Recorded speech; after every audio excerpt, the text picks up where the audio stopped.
అన్న యువతకి 20 లక్షల ఉద్యోగాలు కదా, ఒక్క ఉద్యోగం కూడా ఇవ్వాలి. ఒక రంగం చెప్పాలంటే వాలంటీర్ని తీశారు, రైస్ వాహనాలు. రైస్ వాహనాలు తీశారు.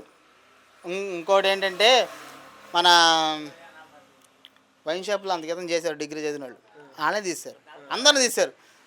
దాదాపుగా 6 లక్షల ఉద్యోగాలు తీశారు. నిరుద్యోగ భృతి ఇస్తానన్నాడు. నిరుద్యోగుల భృతి లేదు, ఏమీ లేదన్న, ఏమి ఇవ్వట్లేదు.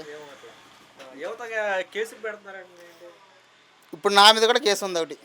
నేనేదో ఆడవాళ్ళు కొట్టు చేస్తుంటే నేను వెళ్ళి వెనకాల తొంగు చూసి ఎట్లాగా, ఇప్పుడు అందుకేదో మా మిస్సెస్ వాలంటీర్ చేసిందని ఇట్లా దొంగ చూసా, మా మిస్సెస్ వాలంటీర్ చేసిందని నా మీద కూడా కేసు పెట్టారన్న. నిజం ఒట్టు, నా మీద కూడా కేసు పెట్టారు.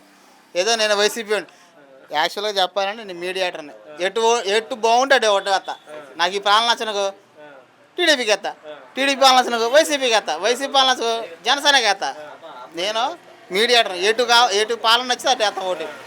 అటువంటిది మా మిస్సెస్ నేను ఏదో ఇట్లాంటి వాళ్ళ పెద్ద పెద్ద వాళ్ళని పట్టుకొని ఏదో 5,000 వస్తాయి కానీ మా మిస్సెస్ని వాలంటీర్గా పెట్టాను. వాలంటీర్ పెట్టిన పాపానికి నా మీద కేసు పెట్టారు. వాలంటీర్ ఉద్యోగం పోయింది, ఈ అన్నీ పోయినాయి, నా మీద కేసు వచ్చింది.